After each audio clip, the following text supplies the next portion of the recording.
Welcome to Linda's Creative Coiling. Today I'm showing how to start a basket with the coil on top of the base. It's very useful when you're doing acrylic bases and things where you don't want your stitches to show. This one is an agate slice that I set in an acrylic pour, and the acrylic has kind of yellowed and I don't want that to show. I've got a couple examples here. Here's one basket I did where the stitches all show. It's in another acrylic base and you can see the zigzag of the stitches. They show there. And that's a good look sometimes. In fact, it kind of enhances this butterfly. But sometimes I don't want it to show, so I do this on top of the base method. And then I get a round circle around it, and on the back the base is kind of separate. It kind of makes kind of a footer. So that's the method that I'm going to be showing you today. This is my acrylic base. I picked a starting point. This is the bottom, and I'm going to start over on the left-hand side. I work with long leaf pine needles, and I have 3 pine needles that are bundled of 3. So if you're working with single pine needles, you probably want about 9 pine needles in your bundle, and I've tied them together in a little knot with my thread. My thread is pretty long because this is a big base and I want to be able to go all the way around without having to add a thread. The first thing I'm going to do is trim this little tail on this knot, trim that down a little bit so it's about 1/2 inch, so I don't have so much I have to cover. I'm going to take my darning needle and I'm going to go from the top. I'm going to insert through the top to the bottom, through the back of the base. Pull my long thread through. Then I can set my pine needles on top of that base. I want to be sure and tuck that thread underneath. Tuck that thread. This next step, what I do is my thread's on the back. I go to the next hole, go to the very next hole, and I come up on the inside of my pine needles.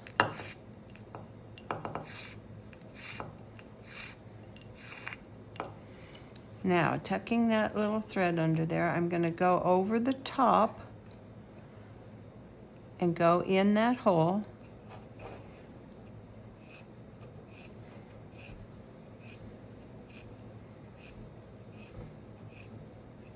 And go over the top. Okay? Next stitch, my thread's in the back. I go across to the next hole.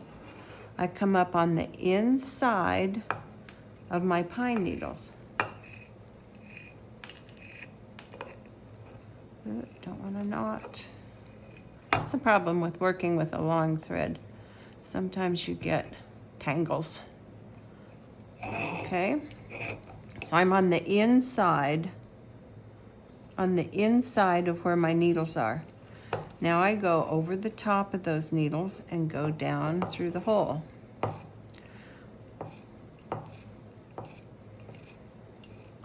Okay, I need to start adding pine needles and building up my coil.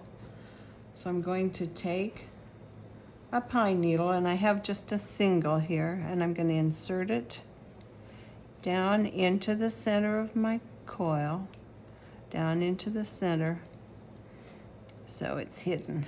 I'm going to do one more, insert one more down in there because I want the head of the pine needle to be completely hidden. All right, take another stitch. From the back, I go across to the next hole, come up inside the pine needles, pull it tight, go over the top, and go down to the back.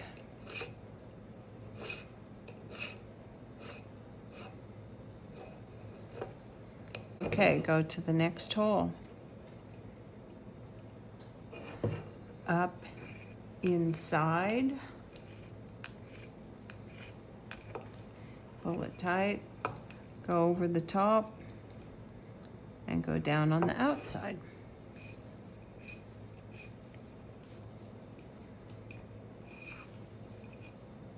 No knots.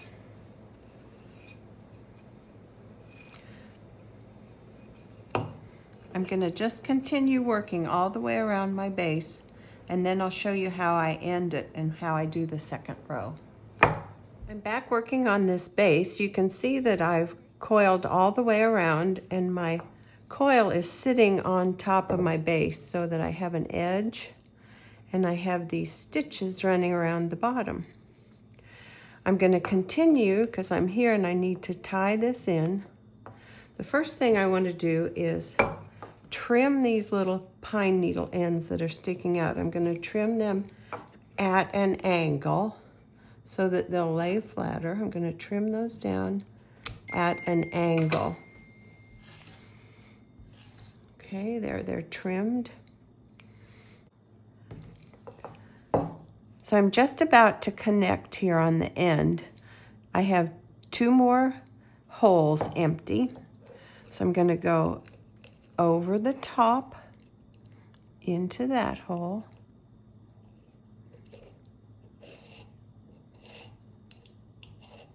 Pull it really tight so the stitches stay tight. I'm going to go across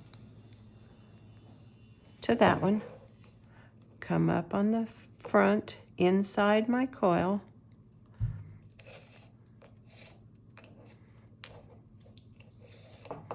Pull it tight, get little ends.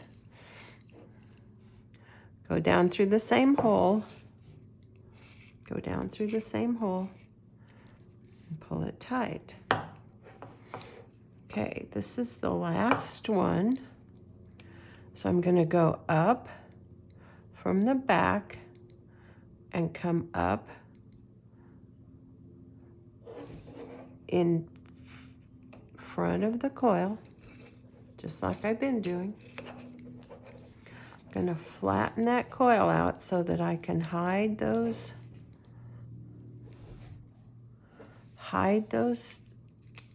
ends, but this time I'm not going to go back through the hole. I'm going to connect to this stitch. So right there, I'm going through the thread from the left and come out on the right. Come out on the right. Now I can pull it. Pull it tight. And pull it tight. Okay. I'm going to feed in a pine needle, keep my gauge full. It's a little loose, so I'm going to have to fill it up here. Get my coil back up to gauge. That's the term you use to keep it full. Get it to gauge. Okay. Take another stitch. Now I'm just doing regular stitches. So I go over the top. I go into the thread. I want to make sure that that little thread is tucked in there, that was my beginning thread. Make sure that's all tucked in. I'm going to go in on the left. Come out on the right. I'm kind of going across that.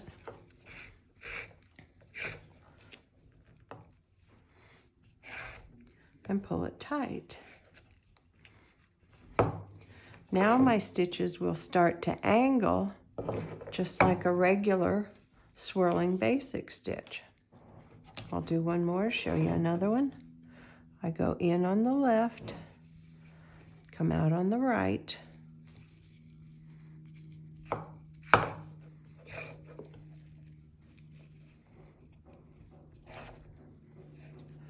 And pull it tight. Now I can just continue working all around, And if my rows are going out, if I make my rows going out, then it will hide more of that base, and it won't even show if my walls are going out flat. It won't even show when I get all the way around and add more rows. The rows will come out and will hide that base completely. So that's another method to start your basket with the coil on top of your base. Hope you enjoyed that. Come back and see me soon. Thanks. Hi, I'm Linda. Thanks for watching my video. I hope you liked it. If you would like to subscribe to my channel, you can click the subscribe button and ring the bell, and that way you'll be notified next time I post a new video.